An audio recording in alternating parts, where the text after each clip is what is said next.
On November 4th, at the church right across the street, not yet a month since the hostages were kidnapped, Romamus sponsored a concert organized by our own Shimon Smith to benefit the release of the hostages.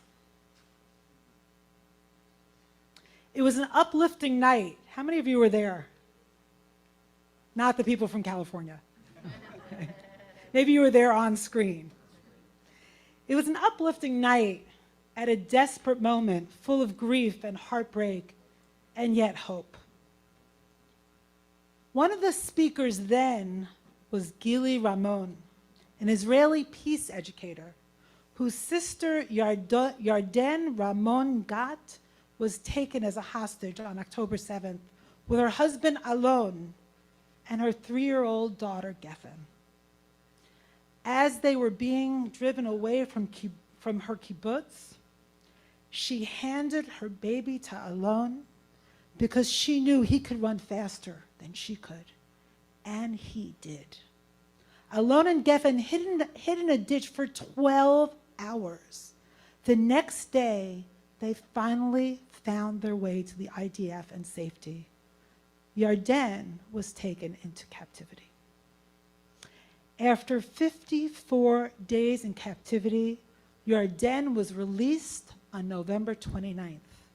This morning, at the hostage rally in front of the UN, Gili told us that that was the happiest day of his life.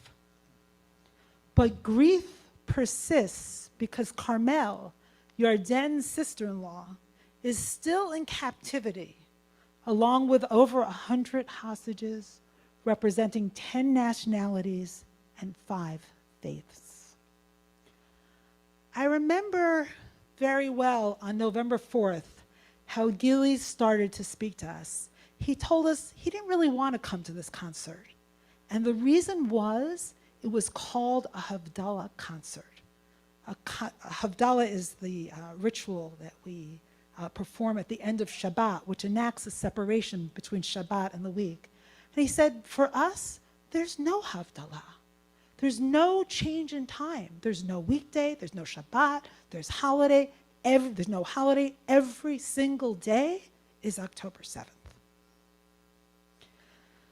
So here we are on day 98, almost 100 days since the hostages were taken. Today is October 98th. Sunday will be October 100th. Time has not moved forward for the hostages or their families. They are stuck in horror. They are stuck in grief. To think about so many innocents being held in captivity for so long is unbearable. I got a call from my husband about a week ago. He was nearly in tears. He said, "Oh my God, I just realized I know one of the hostages." So his name is Chaim, and he met him a few times through a mutual friend, and he's a film lecturer. He's 79 years old. To think about so many innocents being held in captivity for so long, at least to me, is unbearable. Violent images infiltrate daily life. As Thomas Friedman, the New York Times columnist, said early on, Hamas wanted to and succeeded in tunneling into the consciousness of an entire nation. And to think about the suffering on the other side of the border, the other side of the fence, of the innocent family and children in Gaza, is also unbearable, again, at least for me, and also intensifies the grief many of us feel. These days, amidst this ongoing crisis, I read the Torah differently. The reality we're living through, I think, gives us a new lens, uncovers new levels of meaning, meanings that are pointed and painful. So here's an example. In last week's Parsha, the beginning of the book of Exodus, God tells Moshe, "You are to say to Pharaoh, 'Thus says God, my son, My firstborn is Israel. V'amarta el paro, ko amar Adonai, b'ni b'chori Yisrael. Set free my child, that he may serve me. Shalach et b'ni v'ya'avdeni. God, it seems, is a hostage parent, a hostage mother or father. God's oldest child in these parshiot is stuck in Egypt, is stuck in the narrowest of places. This reminds me of Rachel Goldberg, mother of Hirsch, her firstborn and only son, who said on Instagram, "It's been living a slow motion, unfolding nightmare. Having this piece of my soul missing and not knowing has been excruciating. Before I had Hirsch, I was a person, I was a woman, but after I had Hirsch, I was a mother. And that changed my whole way of relating to everything in the universe, because we know what it means to have life grow inside of us. Things would be different if there were more mothers involved in decision-making processes. I would just say, if there was somehow Hirsch could hear us, I would say, I love you, stay strong, survive, and we're coming." In turn, when I read of Rachel's experience, it makes me think about the experience of God as a parent while God's people are stuck, enslaved in the narrowest of places. The Torah describes God as El Chanum v'Rachum, a God of compassion and grace. Rachum is from the word rechem, womb. God has motherly compassion for God's people. Her people, the very people who made God a protective parent in these portions, are held hostage by Egypt. And indeed, God has one purpose here, to have her people released and her firstborn, so she and her firstborn child can be reunited, so that her firstborn child can come to connect with her and know her. And Moses is God's messenger. The message repeated throughout these chapters like a mantra is, let my people go.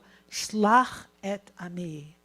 But time is running out, as so many of the speakers at the rally this morning said.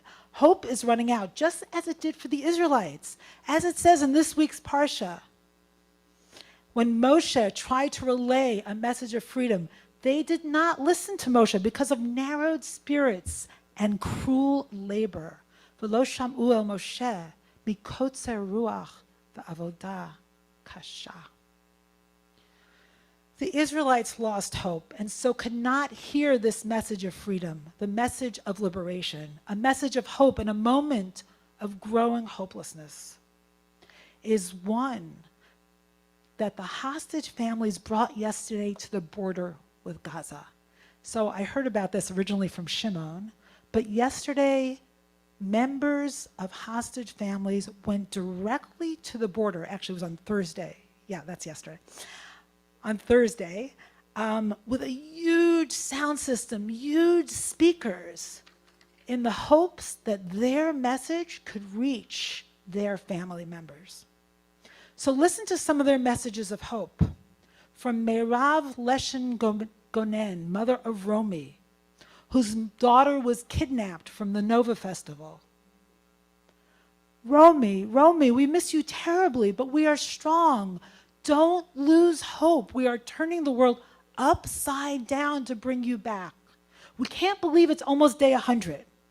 Stay strong, it's almost over. I was so sure you would come back the same week, she said in tears to her daughter. I love you, my beautiful daughter. Malachi Shem Tov shouted over to his son Omer. Omer Shem Tov, this is your father, he said. I hope you hear us, Omer. Be strong. I know you're strong.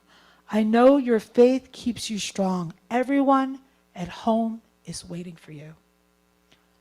Who knows if they can hear them? Who knows if they have lost all hope? Gili talked this morning about Carmel, keeping hope alive with the hostages. Some of them have been released and have said, Carmel taught us meditation. Carmel taught us yoga. Carmel kept us alive, kept us our hope alive while we were in captivity. God, throughout Exodus, keeps hope alive, keeps the message alive. Shlach et ami, let my people go. Let my people go. Let us remember that message. Remember that mantra. Don't let hope die. So from the very beginning, whenever I would hear someone say to me in conversation, oh, they're probably all dead now, I would not let them say it. I would walk away. I believe every single hostage is alive until proven differently. We need to maintain hope. I'll come in for a landing with the words of comedian Daniel Ryan Spalding. He wasn't being funny, but he was at today's rally. And he talked about a world gone crazy. He's not Jewish, but he's certainly an advocate for the humanity of Jews and Israelis. And he said something very powerful. And this is not an exact quote. This is what I remember. So if someone was there and you think I got it wrong, tell me after services. He said that a suffering human does not detract from the humanity of others. That Israelis can be suffering at the same time that innocent Gazans can be suffering. Let us protect that humanity. The humanity of the hostages of all Israelis and of innocent Palestinians in Gaza. Let us protect humanity itself at this moment because it is imperiled. When I think of the divine message, that repeated message in the face of hopelessness, I think of Psalm 42. There's a beautiful line there, and the psalmist says that he too is hopeless. But then he says, Tahom el tahom koreh, deep calls to deep. So even when we are feeling hopeless, and even when we think it is hopeless, let us persist. Let us keep calling from the depths of our souls to the depths of the souls of the hostages, to the depths of the souls of all the innocents that are suffering at this moment, whatever side they might be on. Keep calling, keep saying, let my people go. Shlach et ami. Bring them home now. Their people, their families want them home. May they hear the calls. May they come home soon. May they come home sooner. May they come home now.